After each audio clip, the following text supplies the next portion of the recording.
kulanti wacan oo wanaagsan dhageystayaasha qiimaha badan xagga Somali Integration Podcast waxaa xagga nala jooga Daawud Gelingel waxaan maanta ku haynaa barnaamij lagu falanqeynayo doorashooyinka Ireland oo bari dhici doonto 29 bisha kusoo dhawaada podcast-ka Somali Integration Forum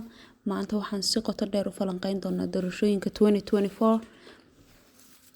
Ireland waxaan diiradda saari doonaa arrimaha ugu waaweyn sida guryaha, socdaalka, shaqooyinka iyo lobbiga siyaasadeed iyo sidoo kale sida ay arrimahan u saameeyaan nolosha bulshada. Waxaan sidoo kale ka hadli doonaa sida Soomaalida Ireland ay uga qayb qaadan karaan oo ay u saameyn karayaan doorashooyinka. Aan ku bilowno. Daawud, waa maxay nooca dawladeed ee Ireland leedahay? in aad iyo aad baad maasan tahay hoodo waan kaaga mahad celinaa xafiiska noogu timid iyo hawsha runtii baraxsan ee Soomaalida doonaysa inay u qabato markay noqoto wacyigelinta dowladnimada dalkan Ireland waxa ay hana qaaday sanadii 1920kii kadib markii wadankan uu ka dhacay dagaal lagu xoreeyay wadanka oo ay qaadeen dadka Irishku waxana uu keenay markaasi in dalka Ingiriisku markaasi uu gumaysan jiray wadankani oo ogolaado inay Ireland markaasi xor noqoto waxaan loo kala qaybiyay Ireland laba qaybood qaybta North-ka oo ilaa 6 gobol ah iyo qaybtan oo markaasi 26 gobol ah wixii maalinta ka dambeeyay dowladnimada Ireland waxay ahayd mid ay soo dhutinaysay oo meel gaadhay sanadii 1937 baa loo sameeyay dastuurkan wadankan lagu dhaqo dalkana waxa loo aqoonsay inuu yahay dal dimuqraadi ah oo ay markaasi uu ka taliyay ra'iisul wasaaruhuna markaasi uu yahay markaasi mid laga soo dhex doorto golahaas oo ka kooban markaasi laba qaybood qaybta ugu muhiimsan ay tahay markaasi qaybta doolka la yiraahdo oo ah inta muhiimka ah ee sharciyada wadanka sameeysa waxaana jira markaasi golo labaad oo isna la yiraahdo Senate oo isna markaasi dalkan Ireland la soo doorto waxayna yihiin markaasi labada gobol ee dowladnimada Ireland ku dhisan tahay madaxweynaha dalkan Ireland ma laha awood waxa uu yahay markaasi madaxweyne markaasi maamuus ahaan dalka u haya laakiin waxa uu yahay marka dhinaca laga eegana dowladnimada Ireland ka isku haya waana mid dhexdhexaad inta badan arrimaha siyaasadda shaqo kuma leh marka la isku soo duubo dowladnimada Ireland markaasi waa mid 5 sanaba markaasi la doorto oo loo dareero markaasi goobaha codeynta si markaasi xildhibaanada oo ka kooban 165 xildhibaan oo ay yihiin markaasi in dib loo soo doorto si ay markaasi talada dalka u qabtaan marka dowladda wadankani waa dowlad markaasi ay ka taliso nidaamka dimuqraadigu waana dowlad markaasi baarlamaaniga waan gartay Daawud waxaan kaloo ii sheegtaa xisbiyada waaweyn ee wadankan ka jira waxay samatalaan oo kale inaad noo sharaxdood noo bayaamiso sidoo kale dalkan Ireland waxaa ka jira xisbiyo runtii aad u waaweyn oo taariikh weyn wadankan ku leh dalkan Ireland markii uu xorriyada qaadanayay waxa xorriyada u dagaalamayay xisbiga Sinn Féin xisbigaasi markii dambe waxa uu kala jabay laba garab Fine Gael la yiraahdo iyo garab la yiraahdo Fianna Fáil waxa ay tahay markaasi xisbiga ugu da'da weyn ee muddo 70 sanadood talada dalkan hayay xisbiga iminka ay wadaagta yihiin ee Fine Gael waxa uu yahay xisbi markaasi 2011 ilaa iminka dowladnimada dalkan Ireland gacanta ku haya walow doorashadii tan ka horeysay aanay gaadhin majority oo markaasi ay labada xisbi waaweyn wadaageen waxyaalaha kala taagan waxa kamid ah Fianna Fáil waxa uu yahay markaasi xusbi xagga midigta xiga marka la eego waxaana uu aad iyo goor ka shaqeeyaa arrimaha bulshada iyo dhaqaalaha xisbiga midigta isna sidoo oo kale dhexe Fine Gael isna waxa uu yahay markaasi inuu had iyo goor u doodo in suuqa xorta ah uu markaasi jiro dhinaca kalena marka laga eego in dowladnimada casriyeeyo Sinn Féin iyadu waxay tahay xagga bidixda tahay waxayna had iyo xoog saartaa guryaha iyo daryeelka caafimaadka iyo midnimada dalkan Ireland oo sida og tahay Sinn Féin waxay markaasi xubno ku leedahay baarlamaanka ka jira North Ireland iyaduna ujeedada ugu weyn ee u dagaalantay inay tahay markaasi Ireland inay mideyso xisbiga Labour-ka jiro isaguna had iyo goor waxa uu matalaa shaqaalaha waxaanu yahay markaasi mid xoog saara had iyo goor daryeelka shaqaalaha iyo shaqaaluhu in loo doodo waxa jira xisbi la yiraahdo Green Party oo isna had iyo goor u dagaalama markaasi deegaanka oo sad ka warqabta wadooyinka markaad eegto Ireland inta badan waxa ay yihiin markaasi kuwa iyagu gacanta ku hayaan oo xagga deegaanka iyo xagan kaarboonka la yiraahdo wadooyinka runtii in baabuurta laga madnuuco taas oo aad aragtay markaasi inay baaskiiladaha iyo wadooyin badan u sameynayaan marka waxa kale oo jira xusbiyo markaasi iyagana runtii aad u yar oo aan inta badan cod badan helin waxa kale oo jira dad marka independent oo musharaxiin oo runtii abaabulay iyo waxa jira xusbiyo imika yar oo qaarkood aad cunsur yihiin oo sida First Ireland oo kale oo iyaga laftoodu ah kuwa markaasi xusbi aad cunsuriya oo doonaya markaasi in uu ku soo galo siyaasadda nacaybka dalka iyo dadka kala qaybinta bulshada, laakiin kuwaas inta badan saameyn ma leh. waayahay Daa'uud, waxaad ii sheegtaa xisbiga siyaasadeed ee siyaasadiisu u dhowdahay baahiyaha bulshada Soomaalida keebaa kula habboon? aad iyo aad baad umahadsan tahay odanay. Horta waxaa jirta marka laga hadlayo dalkan Ireland siyaasadiisa waqtiyada dambe aad iyo aad bay isku furfurtay. waxaa dadka Soomaalida intooda badan yihiin dad soo galooti ah oo qaxootinimo wadanka ku yimid iyo qaalibanka kasoo guuray wadamada Yurub. waxay markaasi keenay isbedelkan siyaasadeed ee ugu weyn waxa ay tahay in dadka shaqada loo ogolaado, in runtii guryaha oo kale wax laga qabto, walow baahiyo badan ay jiraan. haddana Soomaalidu baahiyaha ugu waaweyn ay qabto waxaa ka mid ah inay sharci helaan, inay wadanka dhalashadiisa qaataan, inay guryo helaan, inay runtii markaasi shaqo helaan. arrimahaasi ee baahiyahooda asaasiga ahna waxay garan karaan markaasi kolba cidii fursadaasi siin karta, iyo in waxay haystaan in runtii ay cid uga sii badin karta inay markaasi had iyo goor raadiyaan. doodaha ugu waaweyn ee iminka wadankan ka jiraan waxay tahay markaasi arrimaha guryaha oo Soomaalida laftooda dhibaato badan ka haysata, iyo in runtii markaa dhaqaalaha wadankan oo iminka meel wanaagsan maraya in la sii joogteeyo oo wax lagu sii daro, oo ay markaasi siyaasadaha waqtigan xaadirka ay ku hogaaminayaan labada xusbiye waaweyn oo wadaagta ah ee hogaamiye talada dalkan. ay runtii inta badan la sheego waqtigan xaadirka inay Ireland tahay waqtiga ay ugu wanaagsaneyd tan intii ay jirtay 100 sano ahayd. marka kolley dadku inay ka dhex raadsadaan markaasi danahooda oo ay iswaafajiyaan markaasi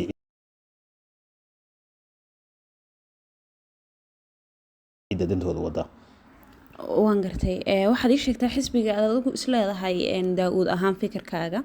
xisbigaas u dhow danta bulshada, oo de anu waxaan dhihi lahaa xisbigaas ay noogu dhow, oo de xisbigaas anigu Daa'uud ahaan aan taageersanahay. maybe haddaad idinkuna fikirkiisa fiirsan inaad ka heshaan ee idinkuna u fiirsada.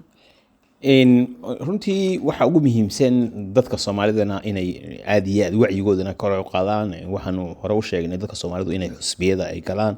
inay isdiiwaan geliyaan, inay doorashooyinka ka qayb qaataan, inay runtii la socdaan idaacadaha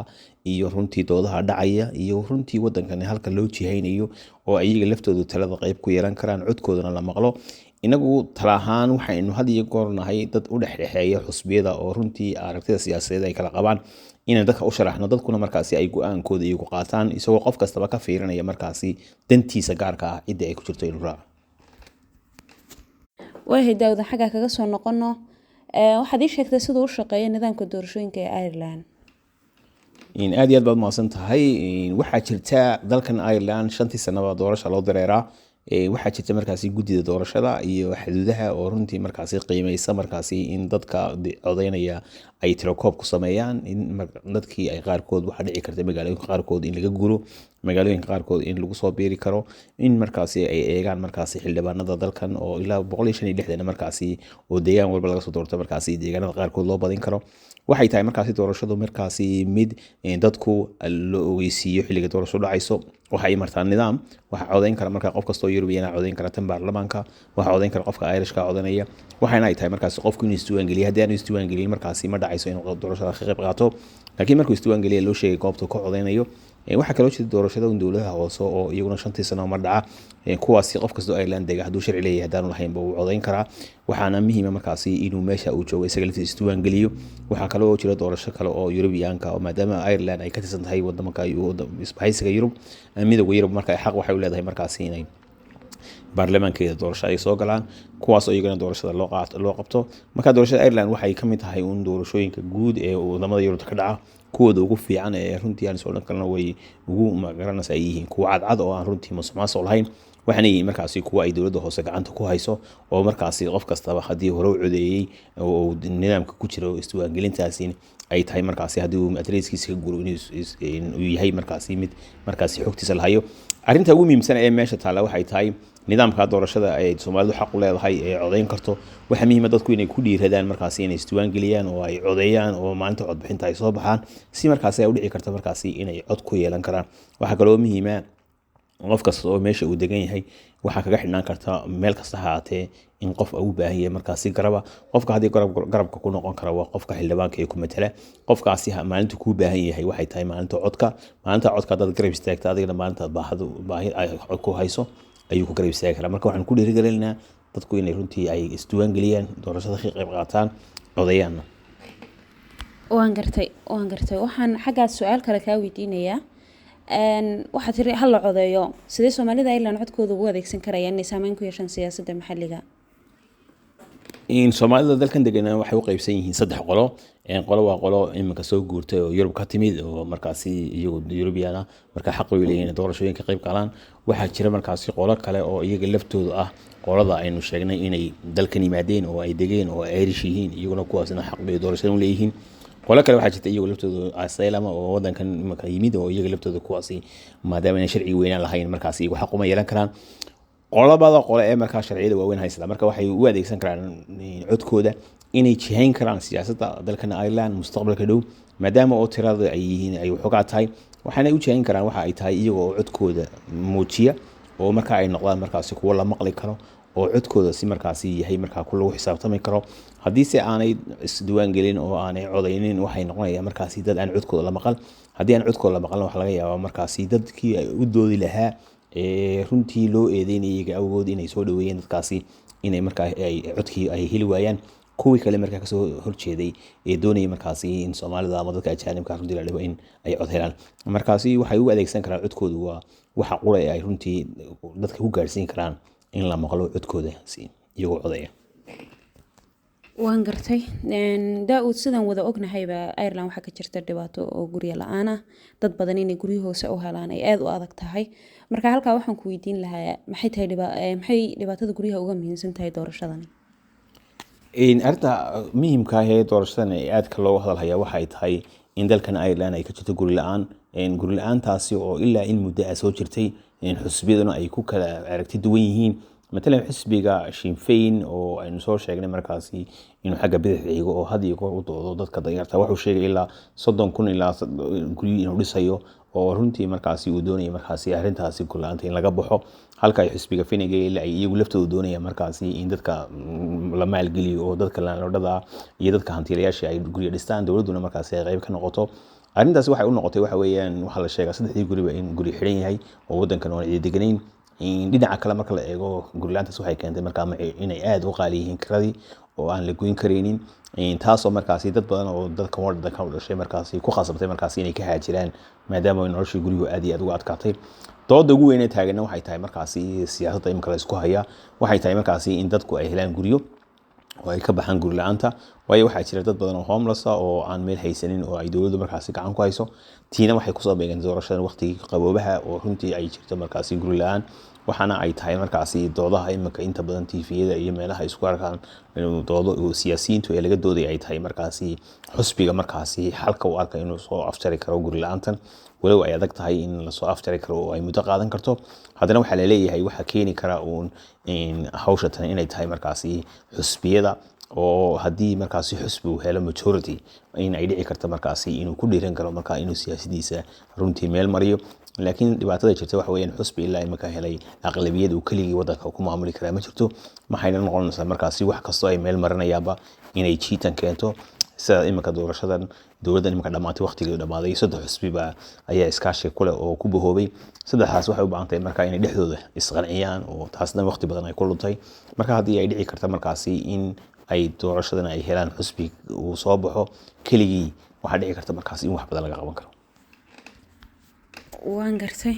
waayahay Daawud, waxaad ii sheegtaa sidee socdaalka uga mid noqday doodaha doorashooyinka ama ay dadkan soo galeytiga uga mid noqon karaan doodaha doorashooyinka? doodaha ugu badan ee imika taagan waxay tahay dadka qaarkood ay soo bandhigeen waxay tahay dadka in aad loo soo galay, dadka in tirada numberka ee ama soo galaysa wadankan ay xadaaf tahay, in ay qaarkood ku eedeynayaan in dalkii runtii la qabsaday.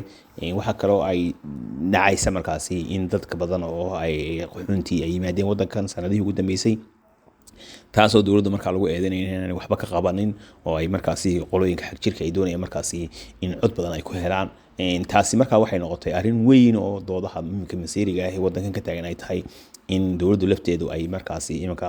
aqoonsatay inay wax ka qabato oo ay doonayso markaasi dadka qaarkood in dadka dib loogu celiyo wadankoodii iyadoo diyaarada kareysanaysa inay isku dayayso markaa xadka inay xidho oo kale Ingiriiska iyo Ireland u dhaxayso ay aaminsan tahay 80% inay ka imanayaan diyaaradaha wadanka Kenya dadkaasi inay joojiso. iyadoo hawshaas oo dhan hadana jirto ilaa imika hadana dhan ugama baxsanayn in ay runtii ay doodaasi adag tahay waxyaalaha keenay markaasi in dadku ay noqoto dooda ugu weyn ee dadka soo galootiga laga hadlana waxay tahay arrimahan social mediaha oo iyaga laftooda qayb weyn ka ah runtii dadkaasi runtii soo galootiga oo maadaama qof kastaaba uu hadlayo wuxuu doono ku hadlayo tiina way keenaysa marka doodaasi waa dood taagan waana dood laga yaabo markaasi arrimaha siyaasadda inay go-aamin karto doorashada codku halku mari doonana inay ku xidhnaan karto waana arrin u baahan markaasi in ay dadku runtii eegaan marka ay noqoto cid siday u codeynayaan waxaana ku xidhaan kartaa markaasi dadka runtii codkoodu codeynaya waxay ka aaminsan yihiin ama doodaha la doodayay wixii ay ka qaateen iyo kuwa aan weli go-aan ka gaarin cidda u codeynayaan laakiin waa dood iminka runtii in muddo soo socotay sanadkanna waxay tahay sanadkii ugu badnaa dadka soo galootiga ay waddanka yimaadeen tiina waxay keentay markaasi runtii inay noqoto mid kasoo dhex mudha oo markii ugu taariikhda Ireland ay noqoto dood taagan waayo dalkan Ireland wuxuu ahaa dal inta badan dadkiisu ay dibadda u baxaan oo iyagu Mareykan iyo meelo badan taga laakiin mu ahayn dal ay la yimaado laakiin Ireland markuu waxay noqotay dal loo soo haajiro taas ayaa markaa keentay markaasi in dad badan ay u arkaan waddankoodii in dad badan oo ay soo buuxdhaafiyeen waan gartay Daawud maxay tahay arrimaha aan ku dhahay doorka ay soo galootigu ka ciyaari karayaan ka doodista siyaasadaha ama socdaalka waxa ay tahay mid dadka Irishka ah ee waddankan muddo badan ku noolaa aanay arag markaasi tira intaa leego oo dadka oo soo gashay oo ka dhaqan duwan intii marka waxay keentay markaasi waqtigan xaadirka inay doodaha ugu waaweyn ee yimid ay tahay markaasi sidoo ogtahayna Europe imka waxa ka socota dood weyn oo ah in xusbiyada xagga midigta xiga ay doonayaan in siyaasadda ku guuleystaan sida Sweden oo kale oo runtii xusbi cunsuri markaasi uu qabsaday tii waxay keentay markaasi siyaasadihii Sweden ka dhacay runtii in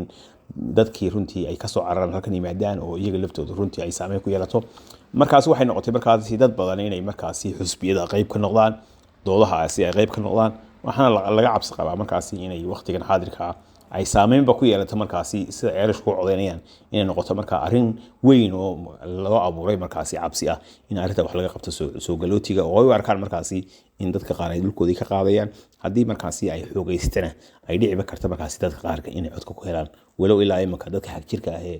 noocaasi aanay wax badan oo saameyn lahayn haddana laakiin inay soo xoogeysanayaan baa laga baqaya waan gartay maxay yihiin arrimaha shaqo ee doorashada muhiimka ka ah doorashadani horta waxay tahay mid markaasi kusoo beegantay waqtiga ay dhaqaalaha waddankan inuu yahay mid aad iyo aad u sareeya oo wanaagsan oo shaqo la'aantu ay runtii hoos u dhacday oo dadku intooda badan ay shaqeeyaan dad badan runtii markaasi waqtigan xaadirka ah shaqo la'aan ma hayso waxaase haysa waqtigan xaadirka in hubaarti la'aan ma sii socon doona dhaqaalaha waddankani oo runtii barwaaqada iyo nolosha la haysta ma noqon doontaa markaasi mid daa'ima oo sii jiri karta mise waxay noqon kartaa markaasi mid runtii sidii noqon karta markaasi xumbo oo kale daad oo kale oo la waayi doono waxaa markaasi dooda keenaya waqtigan xaadirka waxaa kamid ah dhaqaalaha oo xisbiyada qaarkood ay ku doodayaan markaasi inay shaqada kasii badiyaan oo maalgashiga ay kasii badiyaan waxaana markaasi dooda ugu muhiimsan ee xagga shaqada ay keenaysaa waxa ay tahay waqtigan xaadirka Mareykanka waxaa ka dhacday doorashada Mareykanka ka dhacday waxaa laga baqayaa markaasi shirkadaha waaweyn ee dalkan Ireland jooga oo cashuurtoodu markaasi ay ka hooseyso wadamada Yurubta iyo ta Mareykanka inay markaasi dhici doonto ninka la yiraahdo Trump oo doonaya inuu soo celiyo shirkadaha waaweyn inuu qiimo dhibis u sameeyo taasina haddii ay dhacdo markaasi in shirkado badan markaasi ay ka laaban karaan waxaa kaloo aad looga cabsi qabaa in uu waqtigan xaadirka cashuuraha kusoo rogi karo waddankan Ireland oo runtii iyo Yurubba oo alaabaha Yurubtu ay geyso Mareykanka markaasi in cashuuro badan lagu soo rogi karo waxaana jiray markaasi xisbigii hore ee dimuqraadiga ee hogaaminayay Biden oo nin Irish ka soo jeeda ahaa inuu Irish wax badan oo sadbuursi u sameeyay haddii ay dhacdo markaasi isbedelada siyaasadeed laga baqayo Trump inuu keena ayaa loo cabsi qabaa markaasi inay runtii doorashada saameyn ku yeelanayso haddii markaasi ay keeni waayeen markaasi wax ka duwan waxa runtii dadku ay ka filayaan inay dadkaasi cabsidaasi ay keeni karto taasana markaa doorashada keentay inay waqtigan xaadirka aad looga doodo shaqada waayahay Daawud waxaad ii sheegtaa sidee dawladdu uga shaqeyn kartaa inay soo galootigu helaan fursad shaqo oo cadaalad ah horta shaqooyinka waa loo siman yahay iminka oo runtii marka ugu muhiimsaneyd laga hadli karo xagga shaqada iyo dadku inay helaan fursadahaasi waxay yihiin marka kuwa aad u badan oo runtii dadku ay ka shaqaystaan meelo badan oo kala duwan dawladana runtii waxa laga filayaa inay meelo badan ay ka taageerto dadka soo galootiga inay helaan markaasi fursado shaqo oo haddii ay xitaa helaan sidii ay uga faa'iideysan lahaayeen مثلا Soomaalida oo kale hadii ay fursad shaqo jirto inay heli karaan markaasi in luqadda Ingiriiska oo kale oo aanay garanaynin waxaa kaloo aynay garanaynin markaa waxyaalihii kale kaabiyadii kale ka saacidi lahaa inaanay fahansanayn dadkii shahaadooyinka haystay oo kale iyaga laftooda meelihii ay ka bedelan lahaayeen iyo runtii dadka xirfadaha si loo bari lahaa waxaasoo dhan waxay keenayaan markaasi qofkii fursadii jirta haddana fursadii ka faa'iideysan laakiin dowladana runtii waxay isku dayaysaa markaasi in dadka waddanka jooga ay markaasi helaan fursada ugu muhiimsan taasoo keentay markaasi in lacaga badan ay ku bixiyeen markaasi si dadka aqoontooda kor loogu qaadi lahaa waxbarashada bilaash looga dhigi lahaa si markaasi fursadaha jira shaqo aan cidna u dhaafi lahayn. waan gartay waxaad ii sheegtaa maxay tahay sababta ay muhiimka u tahay inay soogalitigu ka qayb qaataan siyaasadda ama ka mid noqdaan dadkan aan haddaba maanta u taaganahay inaan doorano berrina ay iyagu noqdaan mid kala dooran doono? arrinta ugu muhiimsan waxay tahay qofka haddii aanu cod lahayn oo aanu doorasho qayb gelin oo aanu siyaasadda danaynin waxaa jirta maamaad tirahda haddaad siyaasadda danayni weydo waxa ku maamuli doona kuwa aad magaranaysa aad neceb tahay ama kuwa aanaad jeclaysan go-aankii kaa gaari karaan. marka siyaasaddu waxay u muhiim tahay waxa weeyaan masiirigii iyo noloshii oo dhan baa ku xiran doorashada iyo siyaasadda waayo maanta golaha la dooranayo waxay jaangoyn doonaan markaasi nooca nolosha ay qofkani ku noolaan doono saqiir ilaa kabiir waxaanay u tahay markaasi muhiim waxay u tahay qofku marka ay ka qayb galaan doorashada ee golihii ay joogaan ee meeshii wax lagu karkarinay ay joogaan waxay markaasi difaaci karaan markaa danihii dadkii ay matalayeen taasi haddii aanay jirin waxaa dhici kara markaasi inaan la tirin ama aan waxba la iskaga tirin markaasi waxay u muhiim tahay inay codkooda la maqlo waxay u muhiim tahay inay dareenkooda la maqlo waxay u muhiim tahay markaasi waxay dadkooda doonayaan inay golaha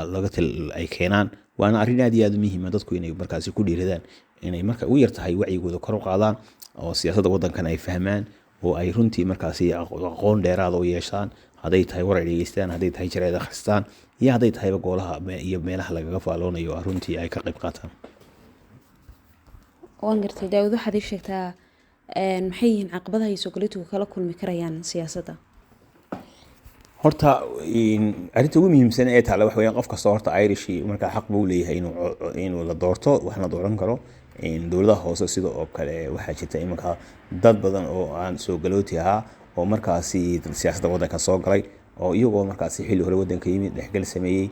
runtii waddankana tacab badan gashaday tii waxay keentay markaasi in lagu abaalmariyay inay siyaasadda galaan. dhinaca kale haddana waxaa jirta caqabado waaweyn oo hor yaalla kow waxa ay ka mid tahay markii ugu horeysay waddankan Ireland dad badan oo qaxoonti oo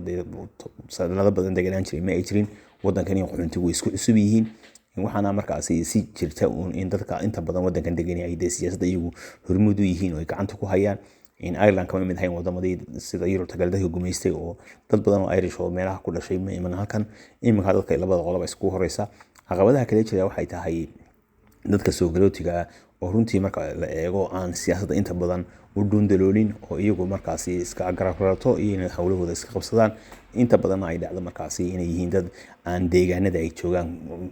ku nagaanin ee kala meel u orda siyaasadda waddankana waxaa la yiraahdaa waa local oo siyaasadda waddanku waa local halka degan tahay iyo xaafadaha iyo dadkaasi sidaas isku barataan ay aad u macaamishaan oo baad codka uga helaysaa. waxaa kaloo caqabadaha ka mid ah markaasi wacyiga oo aad iyo aad ugu yar oo aanay dadku ogeyn runtii markaasi fursadaha siyaasadeed ee iman kara ee jira iyagoo markaasi u arka inay siyaasadda aanay ahayn mid ay iyagu leeyihiin ay tahay markaasi mid dadka leeyihiin oo ay iyagu marti ka yihiin.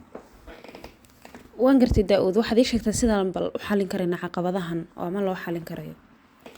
caqabadahan waxaa loo xalin karaa waxaa ka kow ah wacyigelinta oo ay runtii iminka tahay wadna ay tahay oo dadku marka wixii aan aqoon u lahayn cadow u yahay taasi waa qodob kale yaala waxay tahay dadku inay ka qayb galaan xusbiyada siyaasadeed ee dalkan oo ay membership ka noqdaan. waxaa kaloo kow ka inay meelaha laga soo doorto xildhibaanada ay bartaan oo ay u tagaan. waxaa kaloo oo muhiim ah in qofku